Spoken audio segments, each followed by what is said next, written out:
MK. സാനുമാഷിന് നാടിന്റെ അന്ത്യാഞ്ജലി. സാനുമാഷിന്റെ സംസ്കാരം പൂർണ്ണ ഔദ്യോഗിക ബഹുമതികളോടെ രവിപുരം ശ്മശാനത്തിൽ നടന്നു. തിയോഫിൻ ചേരുന്നുണ്ട് വാർത്തയുടെ വിശദാംശങ്ങൾ നൽകുന്നതിനായി. തിയോഫിൻ, ഇന്നലെയായിരുന്നു സാനുമാഷ് മലയാളികളെ വിട്ട് മലയാള ഭാഷയെപ്പോലും ഒറ്റപ്പെടുത്തിക്കൊണ്ട് അദ്ദേഹം വിട പറഞ്ഞ് പോയത്. എന്തായാലും അദ്ദേഹം വിട പറഞ്ഞു പോകുമ്പോൾ ഔദ്യോഗികമായിട്ടുള്ള ബഹുമതികൾ തന്നെയാണ് സംസ്ഥാന സർക്കാർ നൽകിയത്. അല്പസമയം മുമ്പായിരുന്നു രവിപുരത്ത് പൊതുശ്മശാനത്തിൽ അദ്ദേഹത്തിൻ്റെ മൃതദേഹം സംസ്കരിച്ചത്. ഒപ്പം അദ്ദേഹത്തിൻ്റെ അനുസ്മരണ യോഗം അല്പസമയം മുമ്പ് കൊച്ചിയിലുണ്ടായിരുന്നു. എങ്ങനെയൊക്കെയായിരുന്നു വിവരങ്ങൾ?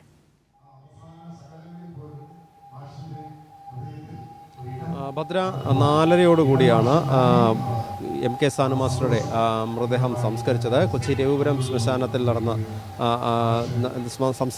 സംസ്കാര ചടങ്ങിന് തൊട്ട് മുൻപായി സർക്കാരിൻ്റെ ഔദ്യോഗിക ബഹുമതികൾ നൽകിയിരുന്നു. അങ്ങനെ ഏറെ ആദരവോടും വളരെ വികാരനിർഭരവുമായ ഒരു യാത്രയപ്പാണ് സാംസ്കാരിക കേരളം സാനുമാസ്റ്റർക്ക് നൽകിയത്. Professor MK. സാനു എന്ന് പറയുമ്പോഴും എല്ലാവരും സാനു മാസ്റ്റർ എന്നാണ് വിളിച്ചിരുന്നത്. സാനുമാഷ് എന്ന് പറഞ്ഞാൽ തന്നെ എല്ലാവർക്കും അറിയാവുന്ന ഒരു വ്യക്തിയാണ്. ആയിരക്കണക്കിന് ശിഷ്യ സമ്പത്തുള്ള സാനുമാഷിൻ്റെ വേർപാട് വലിയൊരു നഷ്ടം സാംസ്കാരിക കേരളത്തിൽ ഉണ്ടാക്കിയിട്ടുണ്ട്. കാരണം എഴുത്തുകൊണ്ടും വാക്കുകൾ കൊണ്ടുമൊക്കെ കേരളത്തിൻ്റെ സാംസ്കാരിക മേഖലയിൽ സാമൂഹ്യ രംഗത്തുമൊക്കെ ഒരു മുദ്ര പതിപ്പിച്ച വ്യക്തിയാണ്. ഒരുപക്ഷെ പല നിർണായകമായ അഭിപ്രായങ്ങൾ സാംസ്കാരിക പ്രവർത്തകരിൽ നിന്ന് ഉണ്ടാകേണ്ട സമയത്ത് കൃത്യമായി തന്നെ തൻ്റെ അഭിപ്രായം തുറന്നു പറഞ്ഞിട്ടുള്ളൊരു വ്യക്തിയാണ് സാനുമാഷ്. അതോടൊപ്പം തന്നെ കൊച്ചിയുടെ ഒട്ടുമിക്ക സാംസ്കാരിക യോഗങ്ങളിലും സാംസ്കാരിക പരിപാടികളിലുമൊക്കെ ഏറെക്കാലമായി തന്നെ സാന്നിധ്യമായിരുന്നു. മഹാരാജാസ് കോളേജിൽ ദീർഘകാല അധ്യാപകനായിരുന്നു. വലിയൊരു ശിഷ്യസമ്പത്ത്, മമ്മൂട്ടി ഉൾപ്പെടെ വലിയ ശിഷ്യസമ്പത്തുള്ള അദ്ദേഹം ഒരു മഹാഗുരു എന്ന് തന്നെ നമുക്ക് പറയാം. അത്രയും ദീർഘകാലം അധ്യാപകനായിരുന്നു.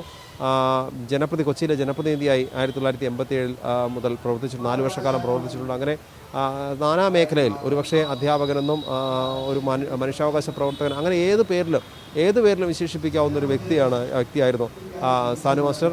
അതോടൊപ്പം പലപ്പോഴും ഒരുപക്ഷെ ഈ വർഗീയ സംഘടനകൾ അല്ലെങ്കിൽ അത്തരത്തിലുള്ള അവരുടെ പ്രവർത്തനങ്ങളൊക്കെ ഉണ്ടാകുമ്പോൾ, പ്രത്യേകിച്ച് സംഘപരിവാറിൻ്റെ ഉൾപ്പെടെ ഈ സാംസ്കാരിക മേഖലയിലുള്ള കടന്നുകയറ്റത്തെക്കുറിച്ചൊക്കെ അത്തരം സംഭവങ്ങൾ ഉണ്ടാകുന്ന സമയത്ത് കൃത്യമായി പ്രതികരിച്ചിട്ടുള്ള വ്യക്തിയാണ് അദ്ദേഹം. അങ്ങനെ കേരളത്തിന് ഒരു സാംസ്കാരിക ദിശാബോധം നൽകിയ സാനു മാസ്റ്ററെയാണ് ഇന്നിപ്പോൾ കേരളത്തിന് നഷ്ടമായിരിക്കുന്നത്.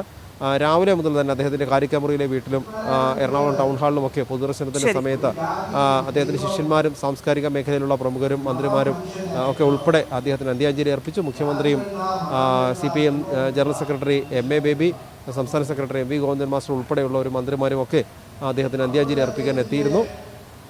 ഏറ്റവും ഒടുവിൽ 4:30 ഔദ്യോഗിക ബഹുമതികളോടെ അദ്ദേഹത്തിൻ്റെ മൃതദേഹം രവിപുരം ശ്മശാനത്തിൽ സംസ്കരിച്ചു. ശരി, തിയോഫിനാണ് വിശദാംശങ്ങൾ നൽകിയത്.